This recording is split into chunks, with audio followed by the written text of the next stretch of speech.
Mari kita bersatu hati, kita masuk dalam doa. Tuhan, kami sadar bahwa dalam dunia ini begitu banyak kami diperhadapkan pada pilihan-pilihan bagi hidup setiap kami. Tapi kami pada pagi hari ini kami mau belajar bagaimana kami memilih yang tepat yang sesuai dengan kehendak Tuhan buat hidup setiap kami. Kami bersyukur kami memiliki firman Tuhan jadi penuntun bagi hidup setiap kami. Kami percaya firman-Mu adalah kebenaran, dan bila kebenaran itulah yang menuntun setiap jalan-jalan dalam hidup setiap kami, agar kami dalam hidup ini kami tidak tersesat, tapi kami menjalani kehidupan kami dengan satu jalan yang benar, satu jalan yang tepat, satu jalan yang menyukakan hati-Mu Tuhan, satu jalan yang membawa kami kepada kehidupan yang kekal itu. Terima kasih Tuhan, kami mohon kiranya Engkau yang berbicara bagi setiap kami, setiap pribadi lepas pribadi yang bersama-sama beribadah, baik ada di rumah Tuhan maupun juga ada di rumah. Bila setiap kami pun dapat merasakan berkat-berkat firman-Mu pada hari ini, tolonglah juga hamba-Mu dalam segala keterbatasan yang ada. Tuhan memakainya menjadi alat di tangan Tuhan, menyampaikan apa yang menjadi isi hati Tuhan yang Kau berbicara bagi setiap kami. Terima kasih Tuhan, di dalam nama Tuhan Yesus Kristus kami berdoa dan kami bersyukur. Amin. Silakan duduk sama-sama, saudara sekalian. Shalom, saudara sekalian. Saya juga menyapa buat jemaat sekalian yang ada di rumah yang bersama-sama beribadah pada hari ini. Kiranya damai sejahtera daripada Tuhan menyertai hidup setiap kita. Baik, bersama-sama kita akan melihat bagian firman Tuhan dengan satu tema pilihan yang membawa kehidupan. Kita akan melihat dalam Yosua pasal yang ke-24. Saya akan bacakan ayat yang pertama hingga ke-3a, kemudian akan saya lanjutkan ayat ke-14 hingga ayat yang ke-25. Bersama-sama kita akan menyimak kebenaran firman Tuhan pada hari ini. Demikian firman Tuhan. Kemudian Yosua mengumpulkan semua suku orang Israel di Sikem. Dipanggilnya para tua-tua orang Israel, para kepalanya, para hakimnya, dan para pengatur pasukannya. Lalu mereka berdiri di hadapan Allah. Berkatalah Yosua kepada seluruh bangsa itu, beginilah firman Tuhan Allah Israel. Dahulu kala di seberang sungai Efrat, disitulah diam nenek moyangmu, yakni Terah, ayah Abraham dan ayah Nahor, dan mereka beribadah kepada Allah lain. Tetapi aku mengambil Abraham bapamu itu dari seberang sungai Efrat dan menyuruh dia menjelajahi seluruh tanah Kanaan. Kita lanjut di ayat yang 14. Oleh sebab itu takutlah akan Tuhan dan beribadahlah kepadanya dengan tulus ikhlas dan setia. Jauhkanlah Allah yang kepadanya nenek moyangmu telah beribadah di seberang sungai Efrat dan di Mesir, dan beribadahlah kepada Tuhan. Tetapi jika kamu anggap tidak baik untuk beribadah kepada Tuhan, pilihlah pada hari ini kepada siapa kamu akan beribadah. Allah yang kepadanya nenek moyangmu beribadah di seberang sungai Efrat, atau Allah orang Amori yang negerinya kamu diami ini.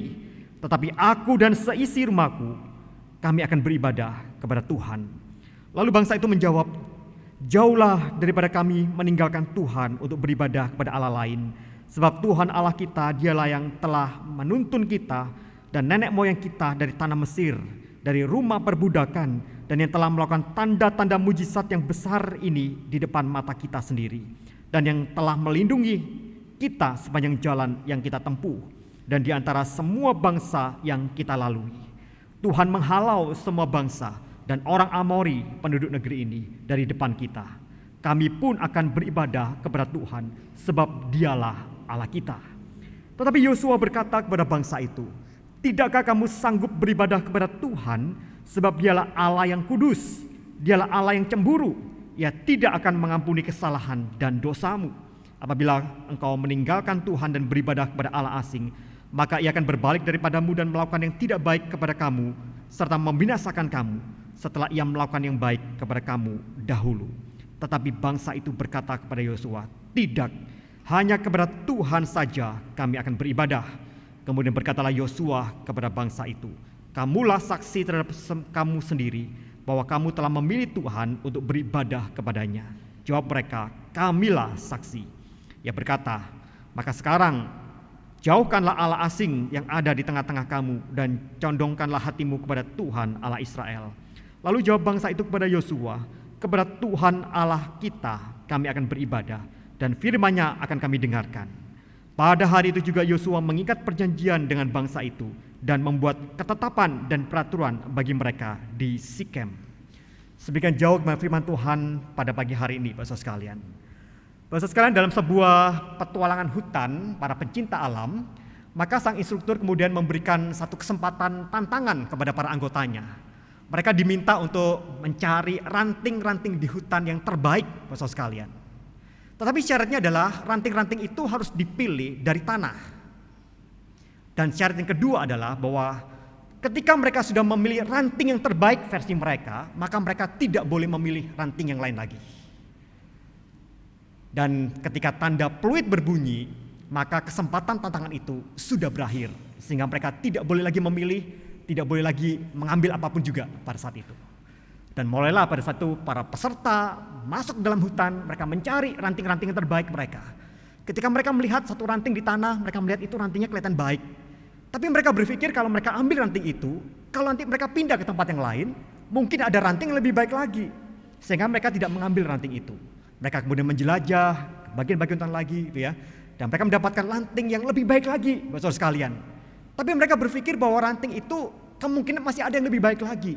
Sehingga mereka kemudian tidak mengambil itu, mereka mencari lagi ranting-ranting yang dipikirnya yang lebih baik lagi untuk mereka bisa dapatkan. Tetapi ketika mereka mulai mencari-cari, pada satu waktu tiba-tiba peluit itu sudah berbunyi, Bapak sekalian. Sehingga mau tidak mau mereka harus berhenti mencari ranting-ranting itu ya, dan tidak boleh melakukan aktivitas yang lainnya lagi. Dan kemudian setelah instruktur mulai mencari dan mendapati para anggota itu, ternyata kemudian didapati bahwa sebagian besar peserta yang mencari ranting-ranting itu mereka belum memegang ranting. Karena apa, Bapak sekalian? Karena mereka menganggap bahwa ketika mereka menemukan ranting, mereka anggap itu belum yang terbaik. Mereka masih mencari lagi yang terbaik. Dan mereka selalu menganggap bahwa mereka harus mencari lagi yang lebih baik lagi, Bapak sekalian. Bapak sekalian, cerita ini menggambarkan sebagian besar dari kita sebenarnya. Kita adalah orang-orang yang sekali-kali diperhadapkan kepada banyak pilihan-pilihan dalam hidup ini. Seringkali dalam kehidupan setiap kita bingung, kita memilih. Kita mau pilih yang mana? Kita mau pilih pilihan yang terbaik menurut versi kita, Bapak sekalian. Tetapi pada pagi hari ini, kita diingatkan oleh firman Tuhan ini sebenarnya. Bahwa ketika Yosua pasal yang ke-24 ini berbicara bagi setiap kita, Yosua ini pun juga berbicara tentang bagaimana umat Israel mereka juga diperhadapkan pada pilihan-pilihan dalam hidup setiap mereka. Dan Allah sendirilah yang menyatakan pilihan-pilihan itu kepada mereka. Allah sendiri yang menghadapkan pilihan itu kepada bangsa Israel, Bapak sekalian. Dan melalui perikop pada pagi hari ini, sebenarnya kita diajar mengenai prinsip-prinsip bagaimana kita bisa membuat keputusan dalam sebuah pilihan yang sungguh-sungguh tepat, yang sungguh-sungguh menjadi satu pilihan yang memang benar bagi hidup setiap kita. Nah, apa itu, Bapak sekalian? Maka prinsip yang pertama yang perlu kita ketahui bersama adalah bagaimana kita perlu menentukan pilihan itu yang benar. Bukan sekedar pilihan yang tampaknya baik bagi setiap kita. Nah, Bapak sekalian terkasih dalam kasih Kristus, Yosua pasal yang ke-24 ini adalah bagian dalam pidato perpisahan dari Yosua sendiri sebagai pemimpin Israel pada masa itu. Dan kita tahu bahwa pidato itu diadakan di Sikem, satu tempat yang sangat bersejarah bagi orang Israel. Dan saya percaya bahwa orang Israel ketika mereka mendengar kata Sikem adalah satu tempat yang sangat mereka kenal. Itu adalah tempat bagaimana Allah berjumpa dengan Abraham. Tempat bagaimana Allah juga berjumpa kepada Yakub, dan Yakub kemudian membuat sebuah mezbah bagi Tuhan. Sehingga ketika Yosua mengadakan pidato perpisahan dan mengumpulkan orang Israel itu di Sikem, maka Yosua ingin mengharapkan bagi orang Israel itu mereka melihat kembali masa-masa perjumpaan mereka, bagaimana karya Allah kepada para leluhur-leluhur mereka, Bapak sekalian. Dan di sanalah kemudian Yosua mulai mengingatkan orang-orang Israel bagaimana Allah kemudian berbicara lewat Yosua dan berbicara tentang sejarah Israel pada saat itu. Yang pertama, Bapak sekalian, Tuhan itu berbicara tentang bagaimana Tuhan memilih seorang Abraham. Bagaimana Abraham dipilih dan kemudian dipanggil dari Ur Kasdim, satu tempat, Bapak sekalian, di seberang sungai Efrat, di tempat Mesopotamia, di tempat yang jauh, kemudian Allah pilih panggil menuju tanah Kanaan. Saudara, pemilihan Abraham ini ada satu pemilihan yang bukan sekedar sebuah migrasi secara fisik. Tapi saya mau katakan ketika Allah memanggil Abraham ini, Sebenarnya ini berbicara tentang satu hal yang bersifat teologis. Bagaimana Allah sungguh-sungguh memperhadapkan Abraham kepada sebuah pilihan. Dan pilihan itu adalah apa? Pilihan antara bagaimana engkau memilih Allah Yahweh, Tuhan Allah itu sendiri, atau Abraham memilih ilah-ilah Mesopotamia pada saat itu. Itu hal yang diperhadapkan pada Abraham pada saat itu. Memilih Allah Yahweh, atau engkau memilih tetap berada menyembah ilah-ilah Mesopotamia, ilah-ilah yang ada di seberang sungai Efrat itu. Dan kita tahu bagaimana Abram pada waktu itu namanya. Abram memilih, dia beribadah dan mengabdi dengan setia kepada Allah Yahweh. Dan itulah sebabnya keturunan-keturunan dari Abraham, ya. Ketika kita bicara masalah Abraham, ketika kita bicara masalah Ishak, Yakub, saudara sekalian, maka ketika mereka membicarakan tentang Allahnya mereka, orang-orang menyebutkan inilah Allahnya Abraham, ini Allah Ishak, ini Allah Yakub. Karena Allah itulah yang kemudian disembah dan dimuliakan oleh Abraham dan keturunan-keturunannya. Nah, pilihan yang sama itu diperhadapkan juga kepada Musa, saudara sekalian. Kalau kita tahu Musa adalah pribadi yang pada waktu dia masih kecil, dia hidup dalam satu lingkungan yang berbeda. Dia ada dalam dua lingkungan yang berbeda. Yang satu ketika dia masuk kecil, dia diangkat sebagai anak oleh putri Fir'aun, saudara sekalian. Dan dia tinggal di istana Fir'aun. Dia tahu bagaimana orang-orang Fir'aun mereka beribadah kepada dewa-dewa mereka. Dan dia dibesarkan dengan kondisi itu. Tetapi di sisi lain, Musa juga dibesarkan dalam lingkungan orang-orang Ibrani. Karena dia kemudian diasuh oleh inang yang sebenarnya adalah mamanya sendiri, saudara sekalian. Dan dia dibesarkan dengan satu pemahaman tentang penyembahan kepada Allah Yahweh, kepada Allah yang benar. Dan Musa hidup dalam lingkungan yang berdua ini. Dia tinggal dalam lingkungan dewa-dewa Mesir, tapi dia juga tinggal dalam lingkungan orang-orang yang menyembah Tuhan Allah yang benar itu. Ketika dia tinggal di Mesir, dia mendapati bagaimana seakan-akan dewa-dewa Mesir itu kemudian memberikan kesejahteraan, memberikan kemakmuran, memberikan kelimpahan kepada orang-orang Mesir. Tetapi ketika dia tinggal dalam lingkungan orang-orang Ibrani, dia menyaksikan sendiri dengan kasat mata bagaimana dia melihat orang-orang Ibrani yang menyembah Allah Yahweh adalah orang-orang yang menjadi budak, orang-orang yang terasing, orang-orang yang susah, orang-orang yang menderita, saudara sekalian. Dan Musa diperhadapkan oleh Allah Yahweh itu dengan dua keputusan ini, dengan dua pilihan yang diputuskan olehnya. Apakah dia harus menyembah kepada Allah Yahweh atau dia menyembah kepada dewa-dewa Mesir yang dia lihat sendiri seakan-akan itu memberikan kesejahteraan, kemakmuran, kebaikan bagi hidupnya. Saudara, kita tahu dalam sejarah bagaimana kemudian Musa memilih dia menyembah dan melayani akan Tuhan Allah Yahweh itu. Dan di sanalah kemudian kita bisa tahu bagaimana Allah bertindak. Allah menghancurkan dewa-dewa orang Mesir itu. Bahkan juga ketika Allah membawa orang-orang Israel itu kemudian keluar dari tanah Mesir, maka kita tahu bahwa kereta-kereta dan prajurit-prajurit Fir'aun itu ditunggang balikan di Laut Teberau. Bahkan juga kemudian dipunahkan bangsa-bangsa yang selalu mengusik umat Israel ketika umat Israel itu kemudian berkeliling selama 40 tahun dalam masa-masa pengembaraan itu. Saudara, bahkan di ayat ke-11 kalau kita membaca nantinya dalam Yosua pasal ke-24 ini, bahkan di sana dikatakan bahwa ketika mereka memasuki tanah Kanaan, Tuhan katakan menghalau orang di kota Yeriko, orang Amori, orang Feris, orang Kanaan, orang Het, orang Girgasi, orang Hewi, dan orang Yebus, saudara sekalian. Dan itu sangat jelas dikatakan bahwa ketika Allah menghalau semuanya itu, dikatakan di sana bahwa demikianlah kuberikan kepadamu negeri yang kamu peroleh tanpa bersusah-susah dan kota-kota yang tidak kamu dirikan. Ketika orang Israel itu bisa menghalau orang-orang Kanaan itu, baik orang Yeriko, orang Amori, orang Feris, orang Kanaan, bahasa sekalian dikatakan oleh firman Tuhan ini, Allah berkatakan kalau kamu bisa melakukan itu, kamu peroleh tanpa bersusah-susah. Dan kota-kota itu kamu peroleh tanpa pernah kamu dirikan. Juga kebun-kebun anggur dan kebun-kebun zaitun yang tidak kau tanami. Kamulah yang makan hasilnya. Allah memperlihatkan kepada bangsa Israel pada saat itu bagaimana ketika mereka bisa masuk tanah Kanaan, bagaimana ketika mereka bisa menang terhadap orang-orang di Kanaan itu. Tuhan katakan bahwa kamu peroleh itu tanpa pernah bersusah-susah, sebab Allah yang berperang, Allah yang mengerjakan semuanya itu. Itulah sebabnya kemudian di ayat yang 14 di sana mulai dikatakan oleh sebab itu. Saudara, kata oleh sebab itu menjadi satu kesimpulan yang disampaikan oleh Yosua ketika dia sudah membeberkan sejarah Israel, ketika memanggil Abraham keluar dari Ur Kasdim di Mesopotamia, sampai orang Israel itu sudah ada menduduki tanah Kanaan sebagai tanah perjanjian itu. Dan Yosua katakan oleh sebab itu takutlah akan Tuhan dan beribadalah kepadanya dengan tulus, ikhlas dan setia di sana.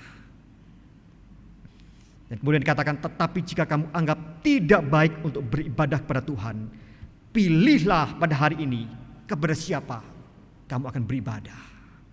Hari itu Yosua kemudian mulai memberikan sebuah pilihan kepada bangsa Israel. Allah memperhadapkan mereka kembali kepada pilihan. Sebagaimana Allah memperhadapkan kepada Abraham sebuah pilihan penyembahan kepada ilah-ilah Mesopotamia atau kepada Allah Yahweh.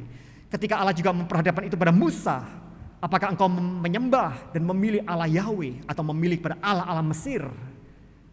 Dan pada saat itu juga Allah memperhadapkan pilihan itu juga kembali kepada bangsa Israel.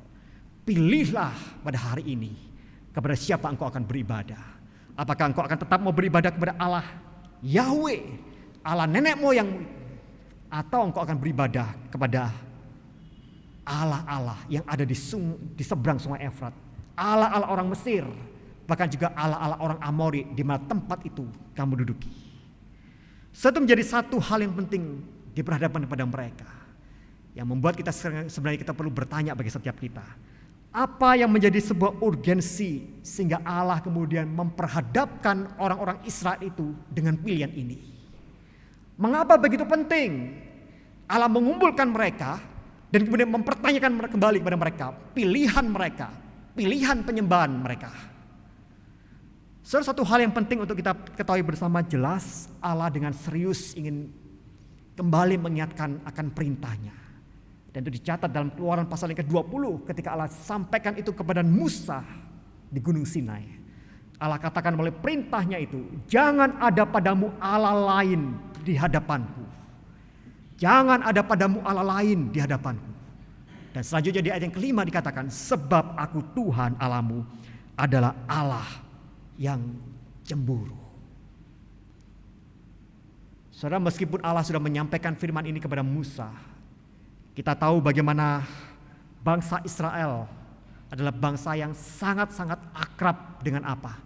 Dengan penyembahan terhadap ilah-ilah lain.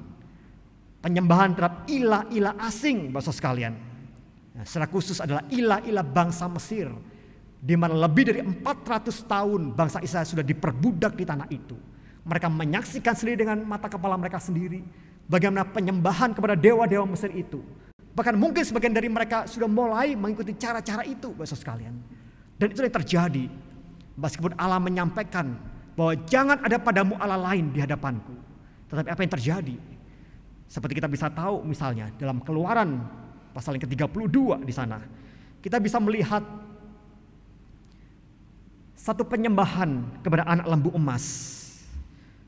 Bagaimana bangsa Israel, orang-orang Israel, ketika pada waktu itu dia masih memiliki satu mindset Mesir yang ada dalam pikiran mereka. Dan mindset itu tidak mudah dihilangkan dalam pikiran mereka.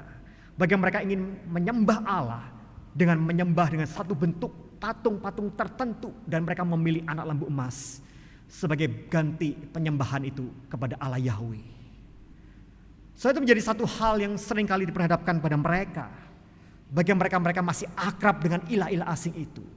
Bahkan ada satu kejadian yang tragis yang disampaikan dalam Bilangan pasal yang ke-25, Bapak sekalian. Penyembahan orang-orang Israel terhadap Baal Peor. Itu satu penyembahan yang sangat-sangat menjijikan di hadapan Tuhan. Meskipun mereka tahu bahwa tidak boleh Allah lain ada di hadapan Allah Yahweh. Tetapi orang-orang Israel pada masa itu masih melakukan itu. Penyembahan-penyembahan terhadap dewa-dewa lain, bahkan terhadap Baal Peor.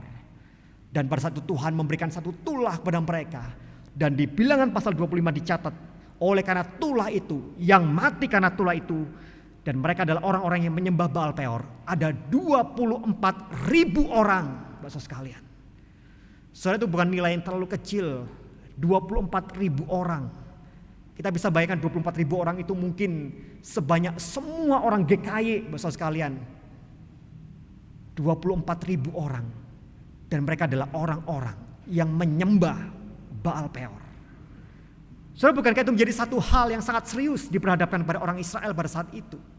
Bagaimana meskipun mereka tahu mereka harus menyembah Allah yang benar, tetapi mereka masih memilih penyembahan kepada ilah-ilah asing. Mereka menganggap bahwa penyembahan pada ilah asing adalah satu penyembahan yang bagi mereka adalah penyembahan yang lebih baik mungkin. Penyembahan yang menguntungkan. Di satu sisi mereka menyembah Allah Yahweh, di satu sisi mereka juga menyembah Allah yang lain. Dan itu menjadi satu hal yang serius di hadapan Tuhan pada saat itu. Mereka menyembah apa yang dianggap menguntungkan bagi hidup mereka. Mereka menyembah pada apa yang mereka anggap menjadi satu hal yang terlihat baik. Tetapi mereka lupa mereka seharusnya menyembah kepada ilah atau Allah yang benar, saudara sekalian. Saudara, Michael Jordan, ya, seorang bintang bola basket, saudara sekalian, dia pernah menulis dalam satu bukunya berjudul Driven from Within. Dan dia mengisahkan satu kisah di mana dia pada waktu itu dia ingin berkunjung ke rumah kawannya, Fred Whitfield. Ya. Fred Whitfield adalah seorang pemimpin perusahaan sebuah tim dari NBA juga, saudara sekalian.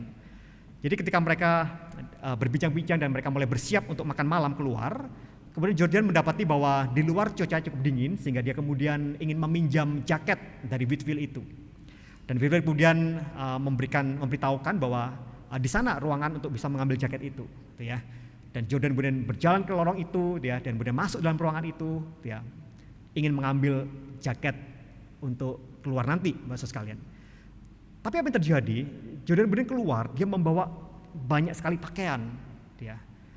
Dan semua pakaian itu mereknya Puma, saudara sekalian. Itu.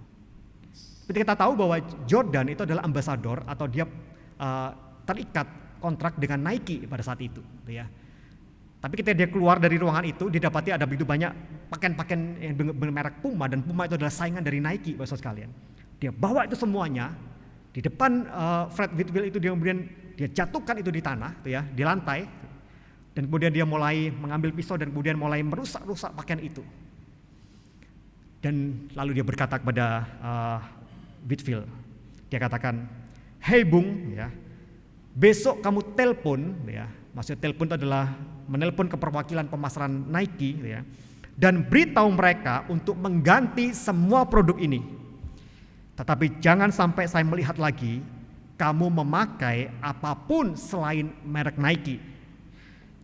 Sebab kamu tidak bisa bersikap netral dalam hal ini. Saudara, cerita ini adalah satu cerita yang kalau kita lihat perilakunya tampaknya arogan sekali, ya, seorang Jordan, ya. Merek lain, ya, mentang-mentang itu merek lain kemudian dirusak-rusak dan sebagainya, ya. Tapi bukankah ini menjadi satu penggambaran bagi setiap kita? Satu penggambaran yang penting bagaimana kita sebagai umat Israel itu sungguh-sungguh menetapkan satu pilihan yang satu-satunya itu secara radikal, saudara sekalian. Menetapkan penyembahan kita satu-satunya secara radikal. Dan itu penting bagi setiap kita sebagai umat Tuhan pada masa kini. Karena pada hari ini ada begitu banyak kita diperhadapkan pada pilihan-pilihan. Dunia begitu banyak memberikan pilihan. Mulai dari pilihan-pilihan makanan bagi setiap kita. Kita nggak suka misalnya ayam goreng yang ini, kita bisa beralih pada perusahaan ayam goreng yang lain. Kita bisa beralih kepada ayam geprek yang lain atau ayam-ayam yang lain dengan varian-varian yang berbeda. Itu menjadi satu pilihan yang diperhadapkan pada kita. Atau dalam kehidupan kita seringkali juga ada begitu banyak orang-orang yang menjalani kehidupan yang tanpa status, saudara sekalian. Bagi mereka menganggap bahwa itu menjadi satu solusi pilihan bagi mereka. Tidak perlu terikat dalam sebuah pernikahan, cukup, ya, kumpul bersama saja. Dan itu bukan terjadi juga di negara-negara di Eropa, di Amerika, saudara sekalian. Bahkan juga mungkin juga mulai terjadi di Indonesia. Bagi itu menjadi satu solusi pilihan yang terbaik pikiran mereka, pilihan yang lebih baik. Kalau mereka ribut-ribut, nggak perlu lagi mereka mengajukan perceraian di persidangan. Kalau mereka nggak cocok satu dengan lainnya, tinggal mereka berpisah. Dan mereka menganggap itu suatu pilihan yang menguntungkan, pilihan yang tampak lebih baik. Maka juga mungkin pada saat ini kita seringkali juga diperhadapkan, begitu banyak orang-orang Kristen sekalipun juga, pilihan-pilihan ketika mereka memiliki pasangan-pasangan yang tidak seiman, maka mereka kemudian berkompromi untuk mengikuti agama pasangannya. Dan itu menjadi satu pilihan-pilihan yang berhadapan pada mereka. Karena pilihan itu tampaknya menguntungkan. Tampaknya pilihan itu menjadi satu pilihan yang lebih baik, lebih enak. Tetapi bukan menjadi satu pilihan yang benar dalam hidup kita. Tapi firman Tuhan pada pagi hari ini mengingatkan bagi setiap kita sebenarnya. Kita diminta untuk membuat sebuah keputusan, buat sebuah pilihan yang radikal itu. Kalau memang engkau sungguh-sungguh mengasihi Allahmu, kalau engkau memang sungguh-sungguh ingin beribadah dan ingin setia kepada Allahmu, maka pilihlah Dia menjadi satu-satunya Allah dan tidak boleh mencoba-coba ilah-ilah yang lain. Meskipun mungkin ketika kau berhadapan pada satu pilihan itu, engkau mungkin mengalami satu resiko yang menyertai dalam keputusan iman kita itu. Tetapi memilih yang benar adalah satu pilihan yang harusnya kita ambil dalam hidup ini. Dan keputusan itu ada pada kita sekarang ini. Nah, yang kedua, Bapak sekalian, kita berbicara tentang bagaimana pilihan itu ada prioritas. Dan prioritaskan pilihan yang penting, bukan sekedar yang genting atau yang mendesak, Bapak sekalian. Nah, prioritas itu adalah hal-hal yang kita utamakan. Itu namanya prioritas. Hal-hal yang kita dahulukan, yang kita utamakan, itulah prioritas. Dengan kata lain, maka prioritas merupakan cerminan nilai hidup akan hal-hal yang kita anggap penting, Bapak sekalian. Jadi prioritas adalah hal-hal yang memang kita anggap penting. Nah, seorang Stephen Covey itu ya, dalam bukunya The 7 Habits of Highly Effective People itu ya, dia mengkategorikan prioritas itu dengan dua kata. Yang pertama adalah kata penting dan yang kedua adalah kata genting, Bapak sekalian. Pertama penting, yang kedua genting atau mendesak di sana. Nah, seringkali ada begitu banyak hal-hal kejadian-kejadian dalam hidup kita itu seakan-akan memang genting. Tapi bisa jadi itu tidak penting. Sebagai contoh misalnya, ketika pagi hari kita bersaat teduh ya, kita membuka Alkitab, kita membaca Alkitab, dan di samping kita ada handphone, Bapak sekalian. Ketika kita membaca Alkitab, kita fokus pada Alkitab, tiba-tiba bunyi notifikasi WA mulai muncul, gitu ya, ting gitu ya. Itu genting, Bapak sekalian. Ada pesan yang diberikan pada kita. Kita nggak tahu pesannya apa. Pesan itu bisa jadi mendesak memang. Kalau orang memberikan pesan kan tentu saja ada satu hal yang ingin disampaikan. Itu hal yang mungkin kesannya mendesak. Itu hal yang genting. Tetapi apakah mungkin sesuatu yang genting itu selalu penting? Belum tentu, Bapak sekalian. Tetapi kita tergoda. Sesuatu yang genting itu seakan-akan menjadi satu hal yang penting. Kita tinggalkan bunyi Alkitab kita mungkin sejenak ya, karena kita berpikir mungkin itu menjadi satu hal yang baik, mungkin satu info yang penting bagi saya begitu. Ketika kita buka, ternyata itu bukan satu hal yang penting bagi kita. Dan itu seringkali terjadi dan diperhadapkan pada setiap kita, Bapak sekalian. Ada hal-hal yang genting, ada hal yang kelihatannya mendesak, tapi nggak semua hal yang mendesak itu menjadi satu hal yang penting. Nah, disinilah kita perlu melihat bagaimana kita memprioritaskan dalam pilihan itu. Prioritaskan hal yang penting, bukan yang sekedar genting atau yang mendesak itu, Bapak sekalian. Dan inilah pula yang disampaikan oleh seorang Yosua di sana. Karena kemudian dalam kesimpulan yang disampaikan oleh Covey di sana dikatakan bahwa bagaimana kita perlu memperhatikan masalah yang penting itu bagi satu sasaran prioritas yang tertinggi kita daripada sekedar yang genting. Dan Yosua juga mengatakan hal yang sama. Ketika dia memperhadapkan orang-orang Israel itu pada satu pilihan, apakah engkau menyembah Allah Yahweh atau engkau menyembah pada ilah-ilah di seberang sungai Efrat, ilah-ilah Mesir, ilah-ilah orang Amori. Dan kemudian Yosua katakan demikian di ayat yang ke-15 bagian yang ke-B. Tetapi aku dan seisi rumahku, kami akan beribadah kepada Tuhan. Inilah yang saya katakan satu hal yang menarik sebenarnya. Bagaimana Yosua tidak memutuskan untuk dirinya sendiri secara pribadi. Tetapi dia memutuskan bersama dengan seluruh keluarganya untuk setia beribadah kepada Tuhan Allah. Dan ini adalah sebuah keputusan dengan prioritas yang penting yang diperhadapkan juga bagi setiap kita. Yosua sangat menyadari apa yang terjadi dalam bangsa Israel. Ketika satu generasi itu kemudian tidak sungguh-sungguh dibawa kepada Tuhan Allah. Ketika ada generasi-generasi yang tidak sungguh-sungguh dibimbing untuk mengenal Allah, maka generasi itu akan menjadi satu generasi yang memberontak kepada Allah. Dan kita berbicara bagaimana kita perlu memuridkan keluarga kita sendiri. Dan pemuridan itu memang seharusnya bermula di tengah-tengah keluarga kita. Dan bukankah itu menjadi satu hal yang seringkali diabaikan? Meskipun juga diperkatakan kepada orang-orang Israel dalam Ulangan, bagaimana itu harus terus-menerus diulang-ulang kepada anak cucu mereka. Tapi ada masih begitu banyak orang-orang Israel yang abai akan hal ini.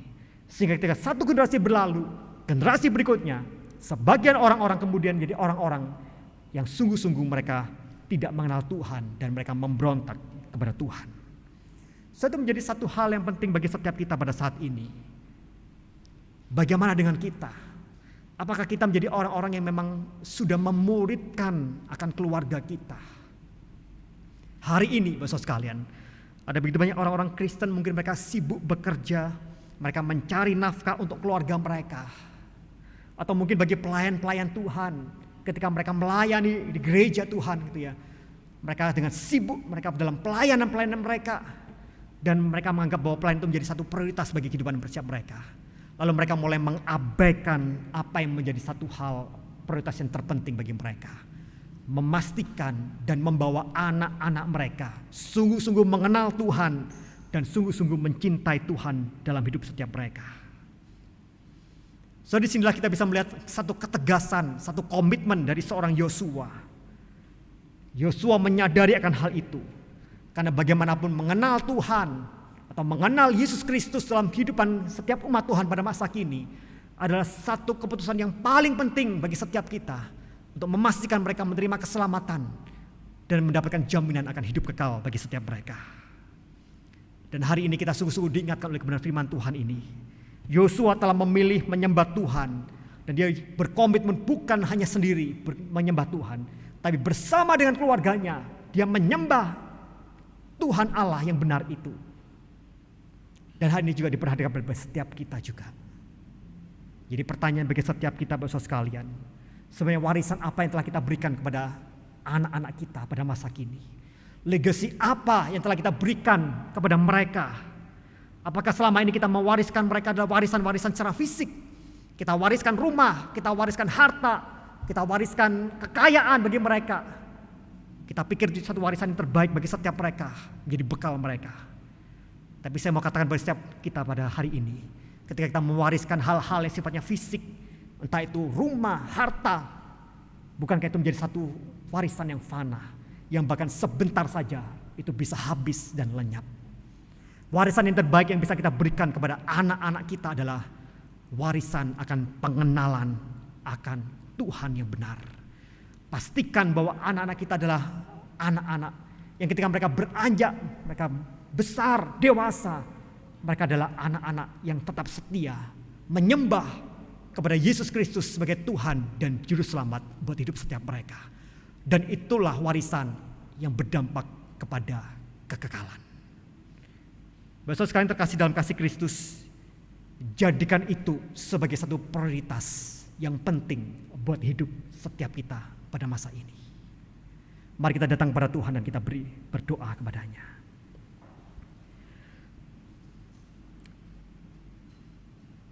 Bapa dalam sorga, hari ini kembali kami datang dan kami menundukkan hati kami, menundukkan kepala kami. Kami datang dengan rasa malu di hadapan Tuhan, karena seringkali dalam kehidupan ini kami memprioritaskan hal-hal yang lain, tetapi kami lupa memprioritaskan untuk memilih Tuhan sebagai satu-satunya Tuhan yang benar, yang kami sembah, di mana kami setia dan kami melayani. Dan juga seringkali dalam hidup ini kami juga lupa ketika kami memprioritaskan hal-hal yang secara fisik dalam dunia ini, kami lupa mempersiapkan anak-anak kami memastikan anak-anak kami mereka telah menerima jaminan keselamatan itu, sehingga mereka ketika mereka hidup, bertumbuh besar dan dewasa, mereka tidak menyimpang dari iman mereka. Hari ini ketika firman Tuhan ini diperhadapkan pada Yosua dan kepada seluruh umat Israel, firman ini juga berbicara pada setiap kami Tuhan, umat-Mu pada masa ini. Tuhan tolong setiap kami untuk kami dapat memahami di tengah-tengah segala pilihan-pilihan yang diperhadapkan pada setiap kami. Pilihan-pilihan tampaknya menguntungkan, pilihan-pilihan tampaknya baik, pilihan-pilihan tampaknya memudahkan. Tapi tolong kami Tuhan untuk kami sungguh-sungguh memilih yang benar dan memprioritaskan apa yang sungguh-sungguh berkenan kepada Tuhan itu. Terima kasih Tuhan untuk benar firman Tuhan pada hari ini. Berbicara pada setiap kami satu persatu dan meteraikan dalam hati setiap kami. Di dalam nama Tuhan Yesus Kristus kami berdoa dan kami bersyukur. Amin. Tuhan memberkati setiap kita.